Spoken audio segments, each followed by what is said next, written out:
A ideia, né, que eu tenho aqui, basicamente, é basicamente que, quando estou falando em problemas crônicos da saúde no Brasil, na verdade são aquilo que são as questões estruturais que, de alguma forma, afetam negativamente a qualidade de vida da população brasileira. Então, eu quero trabalhar um pouco nessa linha, porque, como o Paulo colocou, quer dizer, eu tenho muita experiência de SUS, né, quando eu estava aqui no Brasil.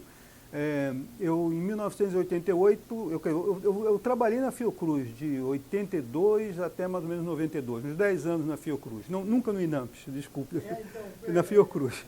E na INSP, especificamente, na Escola Nacional de Saúde Pública. E nessa época, naquele momento, né, eu era a única pessoa que trabalhava com o tema de financiamento da saúde. Tinha outras pessoas que estavam surgindo, mas que não era originalmente de financiamento, veio depois, estava lá o Schorne, estava ali Seu Gá, enfim, tinha algumas pessoas que estavam lá naquela época, e a gente começou a montar algumas discussões sobre o tema de financiamento, e pensamos em montar a questão do financiamento do SUS, entre 86 e 88, naquela época. Então nós fizemos, nesse momento, um documento, que foi o documento de financiamento da Comissão Nacional de Reforma Sanitária. Eu fui coordenador do grupo técnico de financiamento da Comissão Nacional de Saúde da Reforma Sanitária. E esse tema de financiamento naquela época, hoje em dia eu reveria muitas das coisas que estavam feitas naquela época, né? Mas aquela ideia se tinha, o Brasil estava saindo de um contexto de uma transição da ditadura para a democracia. Existia uma série de questões que estavam surgindo naquela época que colocavam a ideia de você reverter a dívida histórica que você tinha na saúde no Brasil por uma questão muito simples, né? Porque somente 40% da população tinha algum tipo de proteção formal de saúde, 60% não tinha, porque a proteção formal era dada através do INAMPS. Você tinha alguma coisa através das Santas Casas, através de algumas coisas, as prefeituras praticamente não tinham nada, então era uma situação mais ou menos naquela época. Então, quando a gente pensou basicamente na questão do financiamento, era um financiamento que pudesse trazer tudo isso e mais uma expansão da forma como se dava o financiamento do setor privado. Os planos de saúde, naquele momento, né, ficaram de fora, realmente ficaram de fora, mas eles entraram dentro da Constituição com uma questão de saúde suplementar. E, no fundo, a gente vê que eles são muito mais complementares do que suplementares. Hoje em dia a gente sabe disso, né? Então, a questão básica que existia naquela época é como é que você tinha que equacionar esse tipo de modelo, estender basicamente a cobertura, né, para uma grande parcela da população que não tinha nada e, ao mesmo tempo, garantir um progressivo aumento do financiamento, da qualidade, uma série de coisas. Muitos desafios juntos, né, que a gente tinha naquele processo. Depois vieram as normas operacionais, vocês sabem disso tudo, que eu não preciso contar a história do SUS, porque vocês sabem melhor do que eu. Agora, a questão básica é que ao longo desse momento se acumularam uma série de questões estruturais. E essas questões estruturais, elas estão no cerne daquilo que faz com que você não consiga avançar, não consegue avançar mais do que um determinado limite dentro do sistema de saúde do Brasil. Então é isso que eu vou tentar discutir basicamente com vocês aqui, né? E esses temas são, eu diria, o acesso limitado, você tem um acesso a serviço de saúde que ainda é bastante limitado, né? As desigualdades regionais são muito grandes, as desigualdades socioeconômicas que continuam sendo muito grandes também, o financiamento insuficiente, a regulação inadequada, a gestão ineficiente, as deficiências na promoção e prevenção, que ainda existem e são muitas, a baixa qualidade do serviço e, por fim, o tema de corrupção e falta de transparência. E esses são basicamente aquilo que são os problemas que eu diria que são mais estruturais e que, de alguma forma, mereceriam algum tipo de discussão um pouco maior dentro dessa perspectiva do que poderia ser uma saúde de qualidade no futuro e para a população brasileira, né? Bom, quando a gente pensa o tema do acesso limitado, a gente vê que basicamente grande parte da população brasileira está enfrentando dificuldades para acessar os serviços de saúde adequados, especialmente em áreas rurais e periferias metropolitanas urbanas. A gente sabe basicamente que isso daí É um problema sério. Como é que são as filas? Como é que você compara, por exemplo, as filas de uma cidade assim, bonitinha como Gramado, a pessoa que vai ao SUS em Gramado, e a pessoa que vai ao SUS em São João de Meriti, né? Quais são as diferenças que tem quando a gente compara esse tipo de coisa? São questões que têm que ser pensadas seriamente. E a gente pensa sempre no SUS como uma abstração. Aliás, esse é um dos temas que eu vejo assim, de uma maneira muito crítica. Eu acho que o governo pensa o SUS até hoje como uma abstração. Né? Quando você vai, e quanto mais você vai subindo nos níveis de governo, mais abstrato é o SUS. Né? Quando você chega ao nível dos secretários municipais, eles sabem dos problemas, mas eles não sabem muitas vezes como equacionar, como vocalizar, e tem poucos recursos, poucas pessoas com quem conversar para poder fazer isso. Então, essa é uma questão que é complexa de você resolver também, né? Então, as deficiências de infraestrutura e distribuição desigual de recursos, né, e a escassez de profissionais de saúde são fatores que contribuem, em grande medida, para essa limitação. Quando a gente vê, por exemplo, esse mapa aqui, eu não sei se vocês podem notar, isso é um mapa que mostra o percentual de brasileiros que consideram sua saúde regular ou ruim, mas não foram ao médico no último ano. Esse é um dado da Pesquisa Nacional de Saúde de 2019, antes da pandemia. Então, a gente vai ver, basicamente, que em determinados... Essa mancha, por exemplo, vermelha, que começa na região que vai do centro-oeste para cima, mostra basicamente como é que está essa desigualdade. Né? A gente vê, por exemplo, que no Rio Grande do Sul, só 3,4% da população está nessa situação. Mas se a gente vê no Pará, são 14,2%. No Maranhão, né, 15,1%. Então, essas situações são situações que mostram que você tem discrepâncias de 5 vezes quando você pega um estado mais desenvolvido em relação à questão de pessoas que têm uma péssima saúde, mas que não conseguem sequer ir ao médico para resolver o problema. Acho que isso fica bastante claro quando a gente vê que há necessidades insatisfeitas que são muito grandes. Essa coisa mostra, basicamente, o acesso precário ao serviço de saúde de acordo com algumas variáveis socioeconômicas, também na Pesquisa Nacional de Saúde, dessa vez de 2013. Mas não mudou muito de 2013 para 2019. Aliás, até piorou por causa da crise que você teve de 2005, 2006, né, que foi uma crise bastante profunda. Eu acho que nenhum país naquele momento teve uma crise tão grande, porque a economia estava crescendo, o Brasil ficou lá no fundo do poço naqueles 2 anos, né? Então a gente vê basicamente aqui, se a gente pensa pretos e pardos versus outros, a diferença é o dobro. Não é? Se a gente pensa, por exemplo, em termos de escolaridade, os sem escolaridade tem 3 vezes mais pessoas que têm acesso precário aos serviços de saúde do que as pessoas que têm nível superior ou mais. Né? Se a gente pensa em termos de autoavaliação, né, das pessoas que têm autoavaliação, as que têm saúde boa, muito boa, é 14% que têm acesso precário. Mas as que têm saúde ruim ou muito ruim é pior, é 25%. Então, aí já mostra a correlação entre acesso precário e falta de acesso. Né? Quer dizer, em saúde precária e falta de acesso. A afiliação ao plano de saúde, então, também é praticamente mais de 3 vezes. É 7,1% que tem acesso a um plano, em relação a 23,6% quem só tem o SUS. Né? E em termos regionais também a gente vê diferenças bastante grandes. Então, o Brasil é desigual e o acesso é precário. Essas são questões que são muito importantes e que, de alguma forma, têm que ser resolvidas. É assim em outros lugares do mundo? Sim. É assim em vários lugares do mundo. Mas, de qualquer forma, não nessas proporções. Se a gente pensa, por exemplo, as desigualdades que a gente vai ter nos países desenvolvidos, nos países de alta renda, mesmo nos Estados Unidos, a gente pode não chegar a diferenças tão grandes quanto essa que a gente está tendo.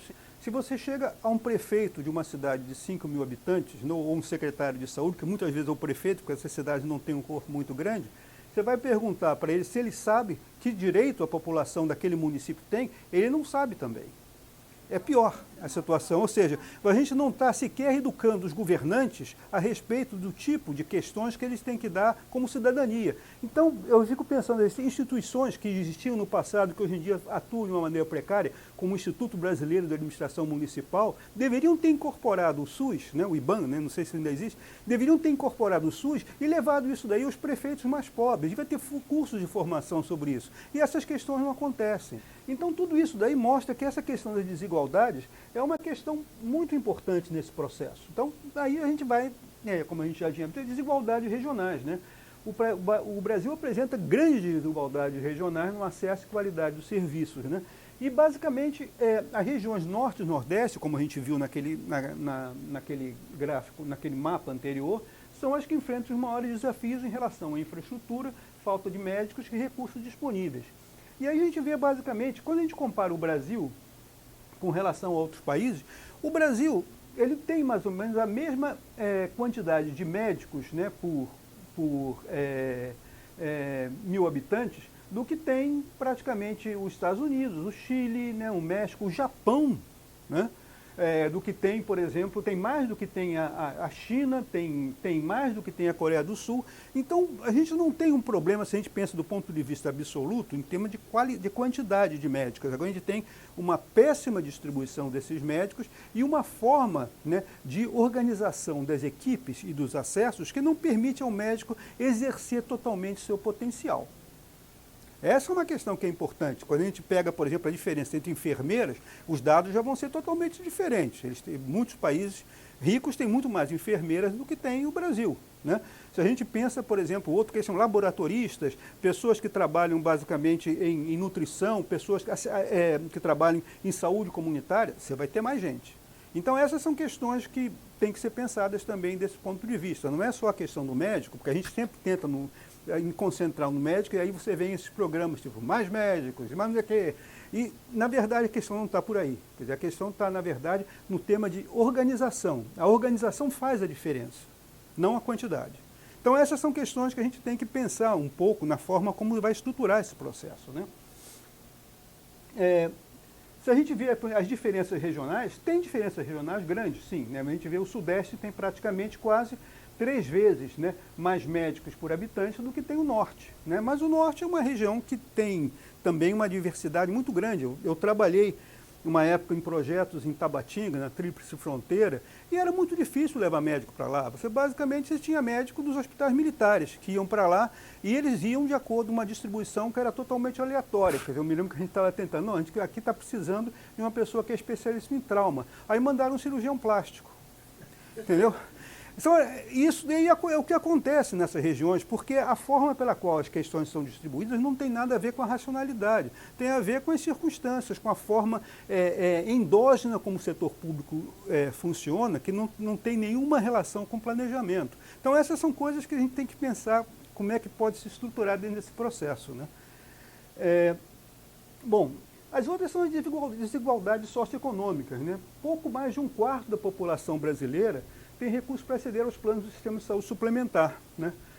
O qual oferece uma saúde com menos restrições, né, de oferta e qualidade. Então tem um problema de renda aqui, né? E 3/4 da população brasileira deve contar em tese, porque eu estou falando em tese porque a gente sabe que não é bem assim, com o SUS, que oferece uma atenção de saúde desigual do ponto de vista socioeconômico e especial com recursos limitados e constante escassez de pessoal, insumos e medicamentos. Então, quando a gente observa aqui, por exemplo, né, porcentagem da população com acesso a planos de saúde no Brasil, a gente vai ver que existem diferenças regionais bastante grandes aqui, né? No Sudeste, ela passa de 36,9% para 37%. Na verdade, está em torno de 37%, enquanto que na região Norte é em torno de 15%. Então, aí já mostra um pouco as diferenças regionais que tem também dentro desse tipo de questão, né? Financiamento insuficiente, né? O sistema de saúde brasileiro, composto pelo SUS e pela saúde suplementar, os dois enfrentam problemas de financiamento com recursos muitas vezes insuficientes para atender as demandas da população e as demandas das suas próprias clientelas, né? É lógico que, gente, não estou dizendo com isso que não existe um problema de organização e de eficiência. Existem, e eles têm que ser tratados. Agora, os recursos são também insuficientes. E a gente vai notar basicamente isso, né? Porque isso reflete, né, em falta de medicamentos, longas filas de espera, dificuldade de acesso e tratamentos especializados. Então vamos ver basicamente aqui. Quando a gente pega, por exemplo, isso fez um dado que pegou 115 países que têm renda per capita superior a 10 mil dólares, no qual o Brasil se insere nesse caso, né? Então, na média desses 115 países, o gasto governamental em saúde, como porcentagem do gasto total em saúde, é em torno de 63,2%, né? Enquanto que no Brasil ele é 40,7%. Então aí já mostra uma diferença bastante substancial, né? O Brasil tinha que pelo menos colocar 1/3 a mais do que ele gasta em saúde para ele se equiparar à média dos países que têm o mesmo nível de renda que ele, né? Ou renda parecida. O gasto comunitário de saúde como porcentagem do PIB, né, nessa média de 115 países, é 4,5%, no Brasil 4,1%. Aí a diferença já não é tão grande.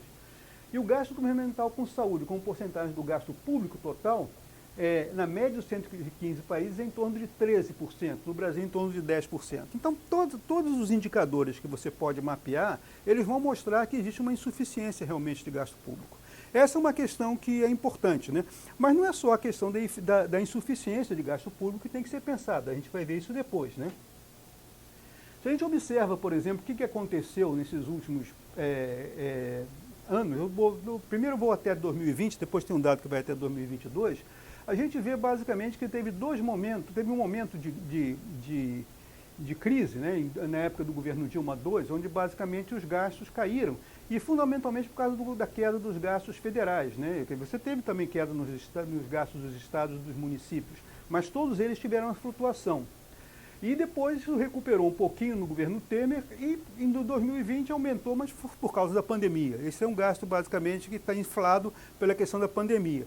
Mas se a gente observa isso aí um pouquinho mais longe, né, pegando basicamente os dados per capita só do governo federal, a gente vai ver que tem dois momentos de queda nessa década, nesses últimos 12 anos, até 2022, que é o período que vai de 2014 a 2016, que foi a crise do governo Dilma II, e depois de 2020, onde basicamente você teve aquele boom, né, de crescimento entre 2019 gente, por causa do problema da Covid, e depois ele começa novamente a cair, ainda que também esteja ainda influenciado pelo Covid. Mas basicamente em 2022 você já volta praticamente ao mesmo patamar de gasto de 2019. Se a gente faz uma linha aqui, a gente vai ver que praticamente o gasto per capita não aumentou ao longo desses anos, né? A gente está falando num período onde as necessidades aumentaram, a população envelheceu, e muito, vocês estão vendo isso, né? E basicamente o gasto per capita não aumentou. Então essa é uma questão que é fundamental, tem que ser pensada um pouco nessa linha, né? Regulação inadequada, né? O sistema de saúde do Brasil é fragmentado. E não digo que é o único país que tem sistema fragmentado. Vários países têm sistemas de saúde que são fragmentados. Agora, a questão da fragmentação, ela tem que ser pensada do ponto de vista da coordenação, né? Uma coisa que o meu amigo, que foi ministro da Saúde da Colômbia, Juan Luiz Londoño, chamava de pluralismo estruturado. Você não precisa ter um sistema único para ele não ser coordenado. Na verdade, é o contrário. Muitas vezes você tem um sistema único que é totalmente descoordenado e não tem integração. Mas você tem que ter uma estruturação do pluralismo. O que significa isso? Uma regulação que faça com que público, privado, filantrópico, todos aqueles que prestam algum tipo de serviço tenham algum nível de articulação. Tem a estrutura do pluralismo que faz o pluralismo funcionar. No caso específico do Brasil, a gente tem não há uma integração, não é uma regulação comum entre o SUS e a saúde suplementar, o que cria duplicações, superposições e vazios temáticos e institucionais. São questões que têm que ser pensadas desse ponto de vista também, né? E não há clareza também sobre a definição de coberturas nem sustentabilidade relacionada às incorporações de tecnologia, né? O Brasil tem incorporado tecnologia muitas vezes de uma forma crítica. Não digo a crítica, porque eu acho que, se a gente pensa do ponto de vista do Conitec, até que ele faz um trabalho razoável do ponto de vista da análise custo-efetividade e tudo. Eu não estou questionando isso. O que eu estou questionando, basicamente, é a forma pela qual se dá essa incorporação de tecnologia sem pensar especificamente como é que ela vai ser financiada. E sem pensar especificamente como é que, de qualquer forma, você vai progressivamente dando o acesso a ela. E também não se leva em conta uma regulação que seja compatível com as diversidades regionais de saúde, que essa é uma outra questão, né? O Brasil, eu sempre faço esse paralelo entre o Brasil e os Estados Unidos. O Brasil é um país que tem uma regulação nacional para a área específica de saúde suplementar. Mas nós temos 26 estados, né, totalmente diversificados, com realidades diferentes, econômicas, sociais, institucionais, demográficas, nos quais você não leva em consideração esse tipo de especificidade que tem que ser pensada para esse tipo de regulação. Então, no caso, por exemplo, dos Estados Unidos, a regulação de planos de saúde é feita a nível de Estado. Você tem regulação dos planos federais. O que você tem de federal? O único plano federal grande é o Medicare, para as pessoas de 65 anos e mais. O resto, né, é tudo regulado pelos estados. Então essa é uma questão que, de alguma forma, você tem que ter, porque cada estado sabe o tamanho, né, do sapato que ele tem que calçar. E essa é uma questão que no Brasil não se tem, não se discute, né? E, por fim, quer dizer, a ausência ou deficiência de um planejamento estratégico adequado que prejudica a alocação eficiente de recursos, resultando em desperdício de verbas e dificuldades na priorização de ações e de investimento, né? Basicamente, durante muito tempo, eu me lembro que no SUS se discutia isso, a questão do planejamento ascendente, como é que você vai fazer, aquela questão toda, mas no fundo, né, quando você observa no frigir dos ovos como é que funcionam as comissões, bipartídeos, tripartídeos, é um critério de fila, né? Recurso que chega é o recurso que sai. Você não tem uma discussão interna daquilo que você vai financiar. Faz o pedido, entra na fila, atendido ou não, se tem recurso, se não tem. Se o recurso está escasso, não vai ser atendido, vai demorar a ser atendido, mas você, na verdade, não tem um exercício daquilo que se chama de priorização. A priorização é uma coisa muito importante dentro do processo de planejamento, e essa é uma questão que no Brasil não se discute dessa forma. E a gente repete, a gente passa ano após ano e se repete os mesmos erros. Por quê? Porque a estrutura do SUS não muda. Os funcionários públicos praticamente são os mesmos. E as pessoas que vão para lá, cada vez mais, têm um perfil político que não entende o sistema. Então essas são coisas que vão fazendo com que o sistema vá perdendo a aderência à realidade.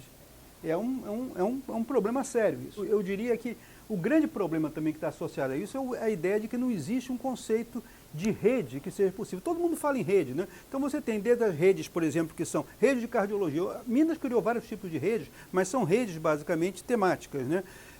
Agora, redes de saúde que sejam integradas e que têm todos os níveis de complexidade, são muito poucas. São Paulo tentou fazer alguma coisa também, você tem os sistemas regionais de rede, né? O Paraná, eu acho que alguma coisa tentou fazer também, mas você não tem esse conceito de rede. No início da década passada, eu coordenei no Banco Mundial um projeto que foi o QualiSUS Rede, um projeto que nós aprovamos, né?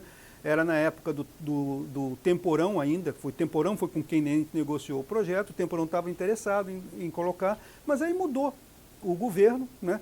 E a pessoa que veio em seguida, não me lembro se foi o Padilha, não me lembro quem foi o ministro que veio depois do Temporão, hein? O Chioro, né?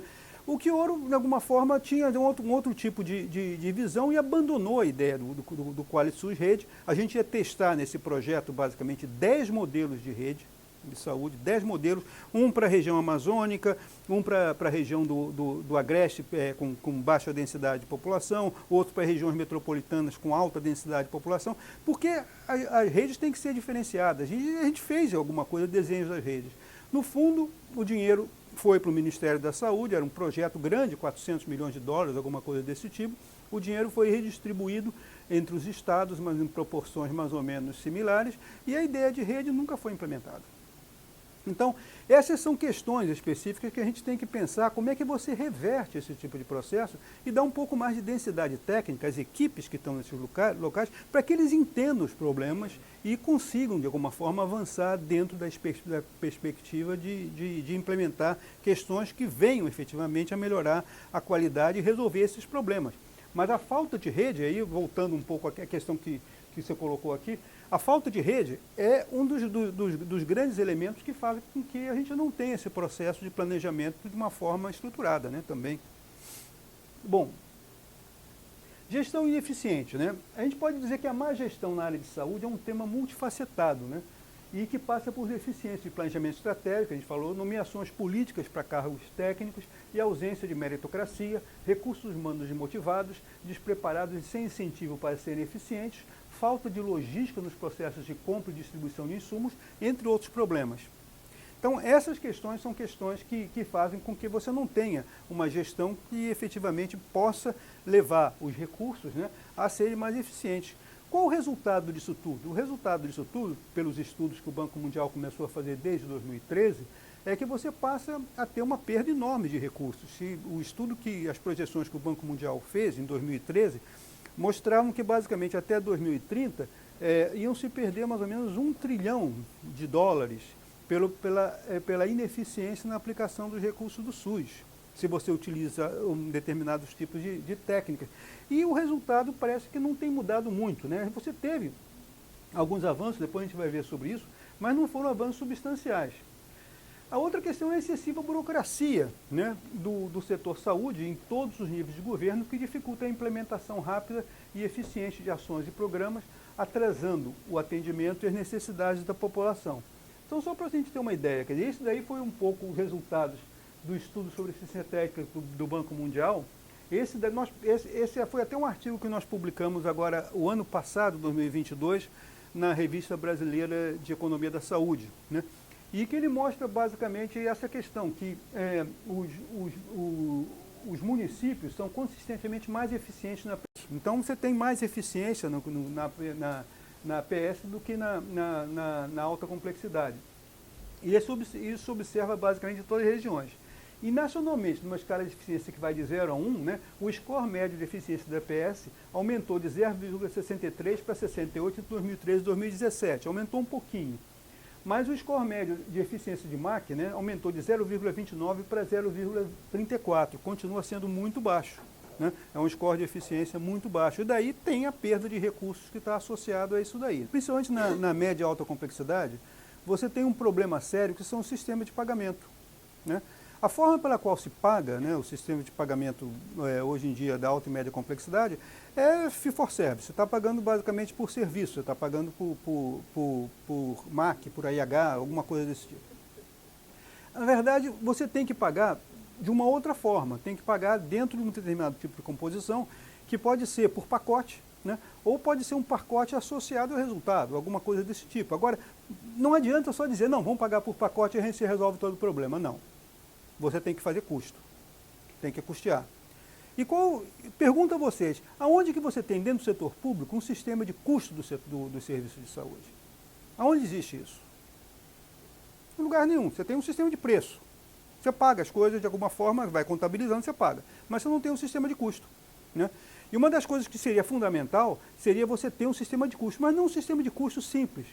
Tem que ser um sistema de custo que, no momento que você reorganiza o processo, você elimina as ineficiências. Esse tipo de sistema de custo, onde você reorganiza o processo e elimina as ineficiências, é um sistema que foi inventado, né, basicamente pelo Robert Kaplan, de Harvard, há 20 anos atrás, e que está sendo recentemente utilizado em saúde, em várias áreas, que se chamam TD-ABC, né? Então, essas são questões que eu acho que falta coragem, como você mesmo colocou, para começar a trabalhar as coisas, né? Não adianta você mudar sistema de pagamento se você não tem um sistema de custo por trás. As duas coisas têm que caminhar juntas. Um sistema de pagamento, qualquer que seja ele, se ele não tem um sistema de custo por trás, ele é uma mera abstração, né? E, na verdade, é um jogo de interesses, são as duas coisas. Se você começa a ter a integração do cuidado e o continuum care, que é a continuidade do cuidado, efetivamente você vai salvar muito mais gente e você vai levar mais gente, né, especificamente, que morre hoje em dia no meio do caminho, a MAC. Vai levar, né? Agora, vai levar com uma perspectiva realmente de salvamento, porque o grande problema que você tem no Brasil, quando você observa, por exemplo, a questão das curvas de mortalidade, é que a mortalidade precoce é muito alta por doenças crônicas. É muito alta, né? A mortalidade por câncer no Brasil é altíssima, se você pensa bem, porque as pessoas não têm diagnóstico no momento certo, só tem diagnóstico tardio, em um momento em que o tratamento é muito mais caro e é paliativo porque não vai salvar a vida. Então, essas questões são questões que têm que começar a ser pensadas antes, né? Os sistemas de saúde, e aí sim, isso pode ser também uma falta de você não tem o continuum care e não tem também a qualificação necessária da APS para poder fazer diagnóstico. Esse é um outro problema, a gente vai falar sobre isso, mas tem muitos problemas especificamente de qual é a qualidade do diagnóstico que você tem ao nível básico no Brasil, né? Então, são coisas aí que tem que ser pensadas, realmente. Bom, então, deficiências na promoção e prevenção, né, que a gente vê que, embora o SUS tenha melhorado o foco na APS e na prevenção, faltam recursos e estratégias efetivas para a promoção de saúde e prevenção de condições crônicas como diabetes, hipertensão e doenças cardiovasculares num contexto de rápido envelhecimento populacional. Se a gente observa, a gente tem 30 anos praticamente de saúde da família e só recentemente a saúde da família começou a incorporar especificamente as doenças crônicas de uma forma, porque você começou a ter um pouquinho mais de qualificação, mas antes não tinha, né? A outra questão aqui, né? Há uma excessiva polarização do tema da APS que acaba deslegitimando recompensas aos provedores mais eficientes em defesa de uma falsa equidade entre os prestadores e profissionais que encobrem as diferenças de produtividade e qualidade, pune os mais eficientes e premia amigos e apaniguados. Isso tudo é uma questão que acontece. Então, quando a gente observa, por exemplo, a discussão toda em relação ao Previne Saúde, né? Eu acho que o Previne foi muito bem montado, é um pouco a minha questão, porque eu acompanhei. O Previne foi uma estratégia que, de alguma forma, teve algum tipo de interferência do Banco Mundial, a partir de experiências internacionais que tinham, basicamente, a ideia de que você tinha que pagar, basicamente, por resultado, né? E pagando por resultado, você conseguia, de alguma forma, aumentar um pouco mais. Agora, hoje em dia, você tem um desmonte. Você está começando a ter um desmonte do Previne e a volta daquele negócio de que você não vai ter nenhuma medida de produtividade na atenção primária, você vai pagar e distribuir igualmente os recursos. Ou seja, na verdade a gente está retornando. Eu sempre, quando vejo as coisas que acontecem no Brasil, os poucos avanços que tem, eles têm retrocessos maiores ao longo do tempo, né? É aquele negócio, um passo adiante e 2 passos para trás.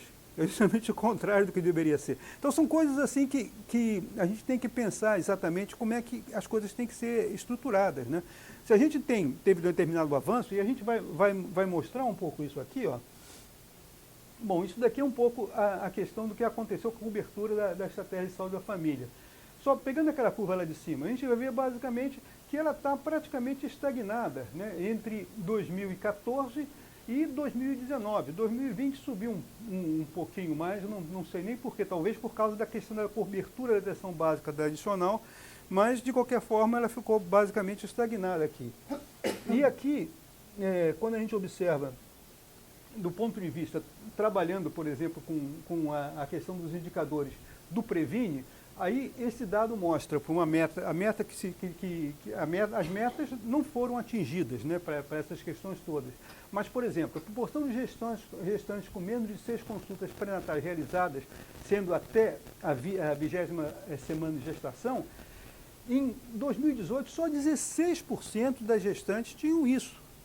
Aumentou para 40% no segundo quadrimestre de 2021, ou seja, com o Previne, na verdade, em 2 anos, você teve um salto que você não teve ao longo de 20 anos de SUS. Eu queria só comentar que esse tema da taxa de mortalidade materna, durante a época, os anos do Covid, ela aumentou muito. Nos Estados Unidos ela está aumentando, ela continua aumentando mesmo no pós-Covid agora, ela está aumentando em vários lugares. Eu não sei qual é a relação direta que o Covid está tendo exatamente com isso. Agora, no caso do Brasil, ela começou a aumentar antes do Covid. Ela teve um aumentozinho entre 2016 e 2017, porque foi naquela mesma época em que aumentou a mortalidade infantil. O Brasil teve um pico de mortalidade infantil entre 14 e 16, mesmo em as arboviroses. Tudo bem. É. Então, assim, a mortalidade por gripe, por exemplo, ela no Brasil foi impactada até um pouco pela vacinação. Mas a mortalidade por gripe, ela é 10 vezes maior que a do Covid. Claro, lógico.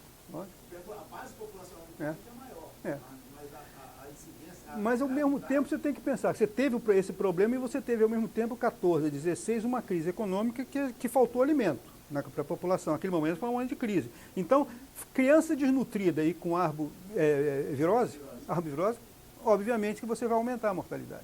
Então, essas são questões que aconteceram e que você, de alguma forma, tinha que ter alguma forma de prevenção. Não adianta, naquele momento, que você tinha, naquela época, você começou o Mais Médicos, foi em 2013, né? Não adianta que você colocar médico cubano naquele momento, que não resolve o problema. Então tem uma série de questões. Agora, o que eu queria retomar nessa questão é que, na verdade, você tem determinados avanços que você poderia continuar fazendo dentro da questão da atenção primária se você começa a controlar os indicadores, né? Essa é uma questão que seria fundamental, né? Bom, e a questão da baixa qualidade dos serviços, né? Quer dizer, embora existam muitos profissionais de saúde qualificados no Brasil, a qualidade do serviço de saúde nem sempre é adequada, podendo levar a reduções de oferta de serviços relevantes, né? E isso pode estar relacionado à falta de investimentos e à capacitação profissional, infraestrutura precária e falta de protocolos de atendimento padronizados. E esse daí é um dado que eu acho que é interessante, porque a gente observa o seguinte, né? Logicamente, isso são dados do DataSUS, produção de serviços ambulatoriais per capita. Serviços ambulatoriais per capita é tudo, né? Desde de você chegar a um determinado posto, você ter um atendimento, você ter uma vacina, você ter uma coisa desse tipo. Mas o interessante é você pensar que até 2014 eu estava com uma taxa de crescimento e depois disso daí você começou a cair. Logicamente que em 2020 você teve a Covid, mas a queda vem de antes, né? Vem de antes.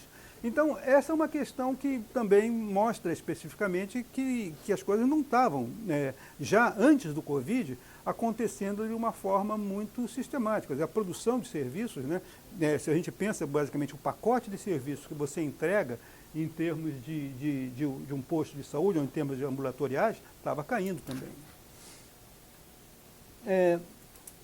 Bom, com relação ao tema da corrupção e falta de transparência, né, corrupção e desvio de recursos destinados à saúde são problemas graves que afetam a disponibilidade de investimentos para a melhoria do sistema. A capacidade de resposta pandêmica e aos desafios de saúde pública, é uma coisa interessante a gente notar, porque eu acho que o mundo inteiro teve uma lição em relação a isso, mas quando você teve a pandemia antes da pandemia do Covid, foi feito um estudo muito interessante, né, basicamente pela Johns Hopkins, em 2019, final de 2019, mostrando que o Brasil era um dos países mais bem preparados. Na América Latina era o país mais preparado que se tinha para enfrentar uma pandemia.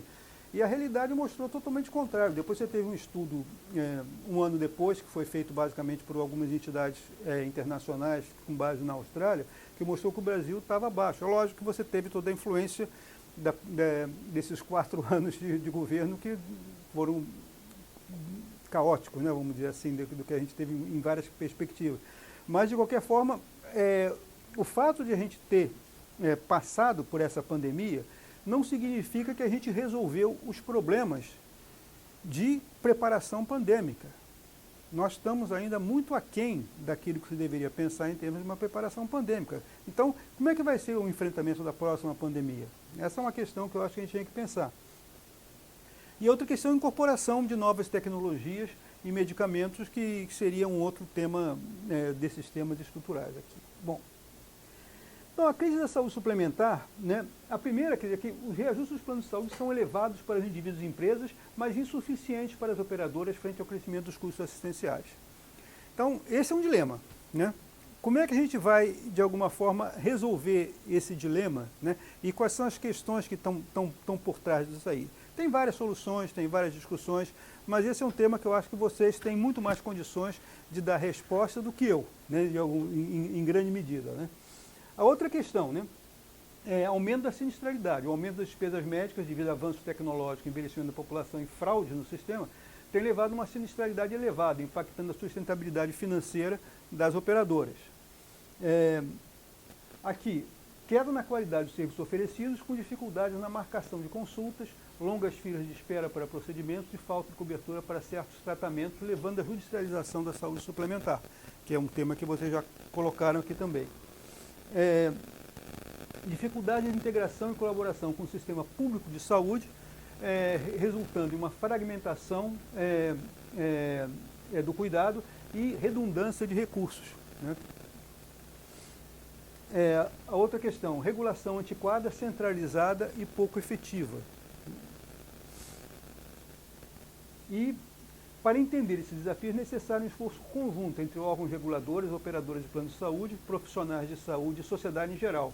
Medidas como o aperfeiçoamento da regulação, incentivo à prevenção de doenças, maior transparência nas relações entre operadores e beneficiários e investimentos em tecnologia poderiam contribuir para superar a crise da saúde suplementar no Brasil ou não.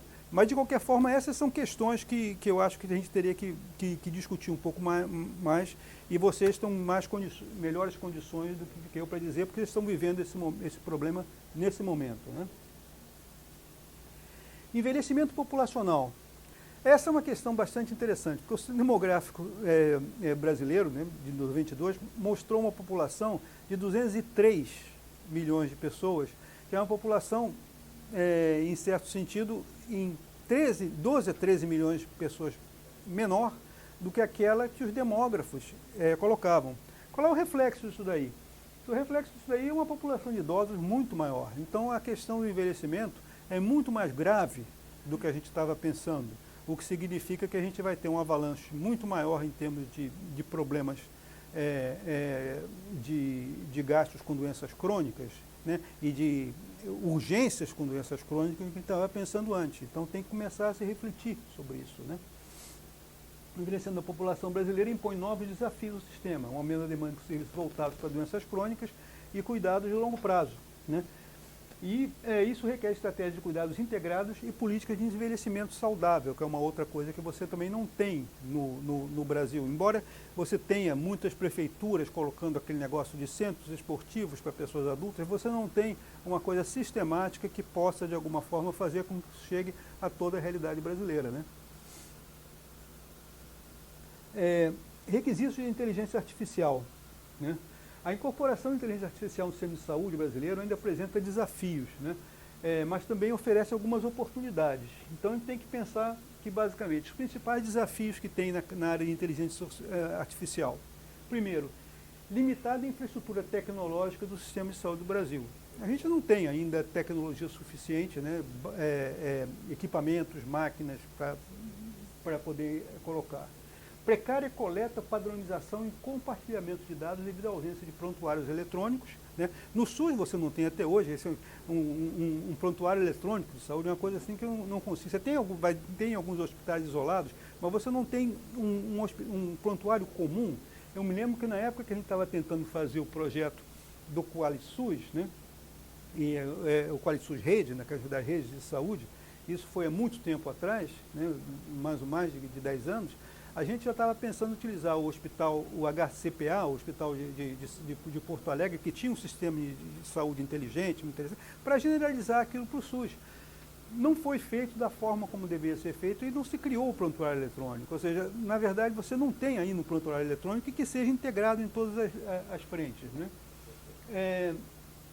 A outra questão, precária estrutura regulatória para garantir a segurança dos pacientes de proteção de dados.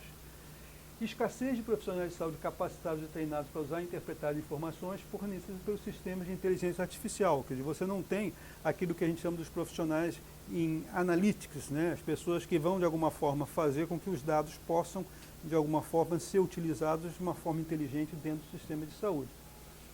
E é importante, né, que o governo, as instituições de saúde, as empresas de tecnologia e a sociedade civil trabalhem em conjunto para enfrentar esses desafios e promover a adoção responsável e efetiva da inteligência artificial no sistema de saúde brasileiro.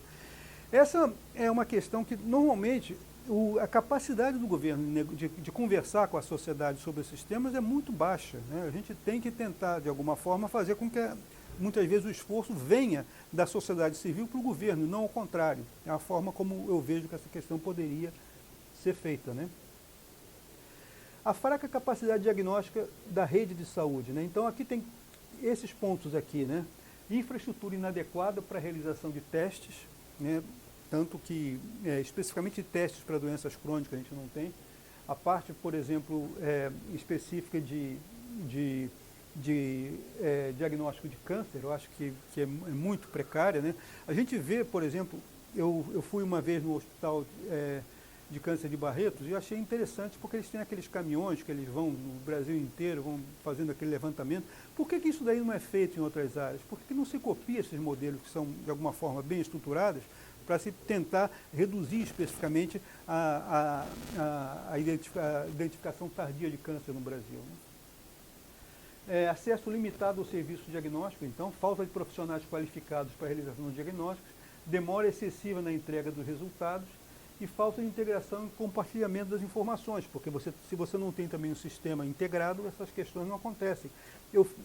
Normalmente, quando eu faço... Uma coisa, eu acrescentaria a distribuição geográfica absolutamente heterogênea e absurda dos laboratórios e tudo, né? Trabalho por conta da pesquisa em Alzheimer, focalizando os PET scans que existem no Brasil. E os ciclotrons que fazem o tracer para o PET scan, que eles têm uma meia-vida muito curta, então tem que ser muito rápido. É absoluto. Se você tem uma concentração na região sudeste, no eixo São Paulo-Rio, enorme,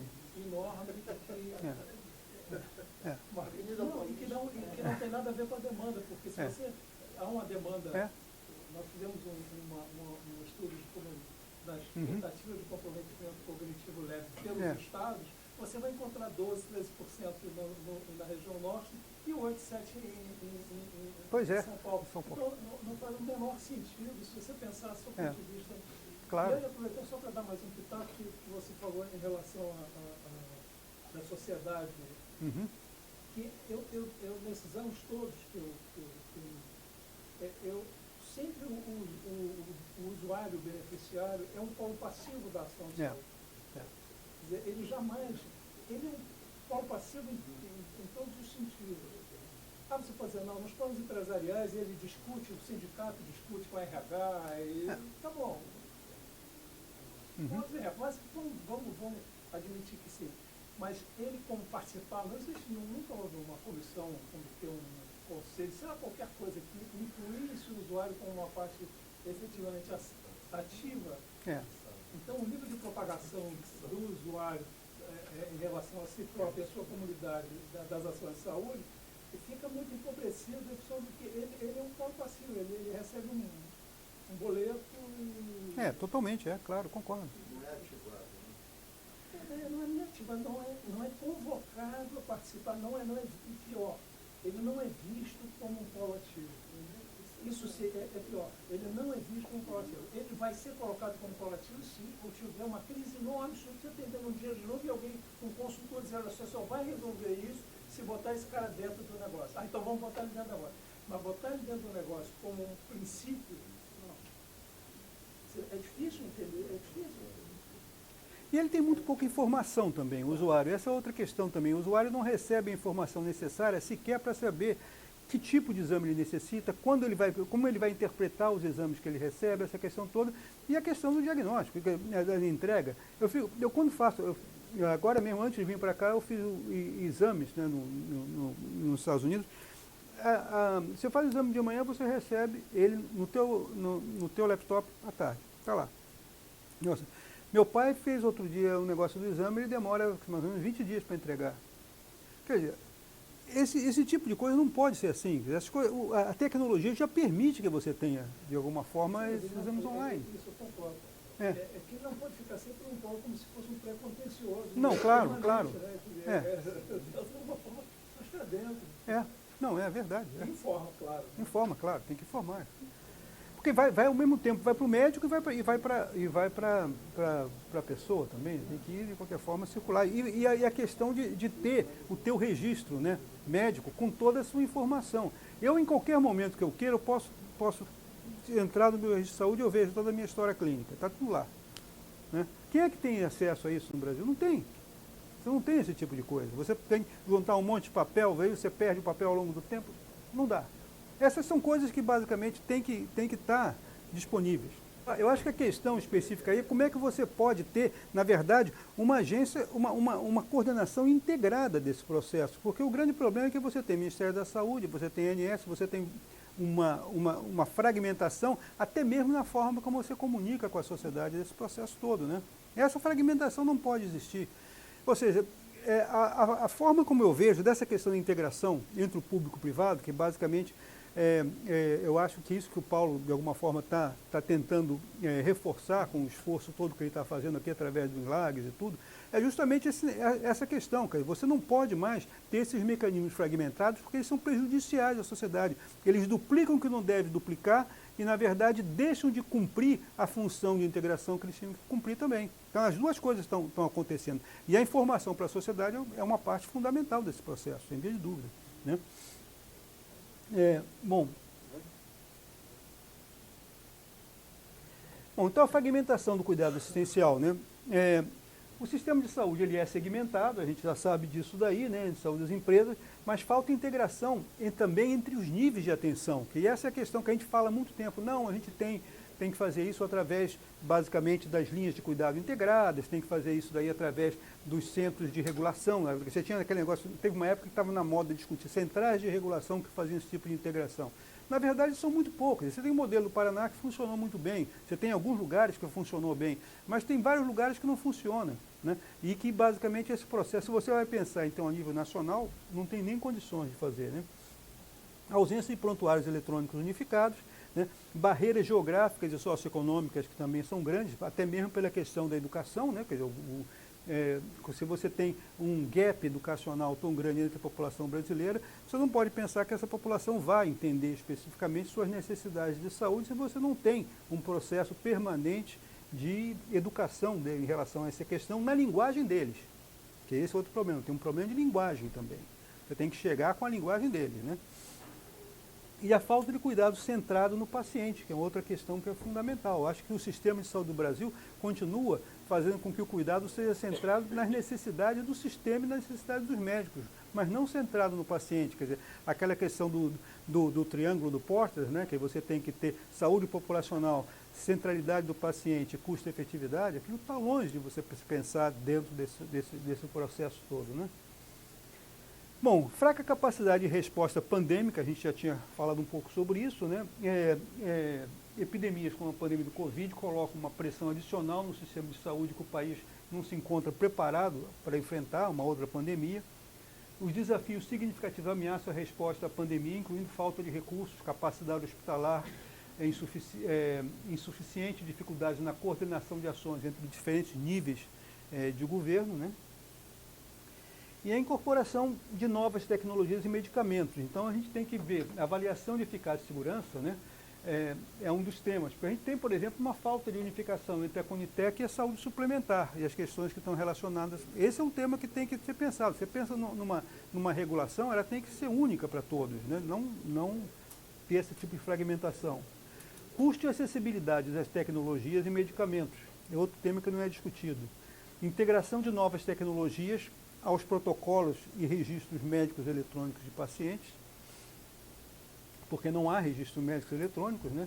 Treinamento e capacitação profissional, o tema de como é que você vai enfrentar a aceitação ou a resistência aos novos processos e medicamentos, porque essa é uma questão que você tem também, né?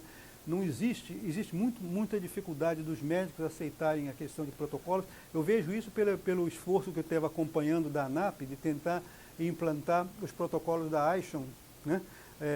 Você está tentando implantar 2 protocolos há 5 anos, não sai de lugar nenhum, né? Ou seja, são questões que não custa você tentar fazer alguma coisa que tenha um esforço maior e poder avançar, né? Enfim. Então, é basicamente esse o tema inicial que eu queria colocar e agora abrir um pouco para vocês colocarem as questões e perguntas e discussões que vocês queiram colocar aí. Obrigado.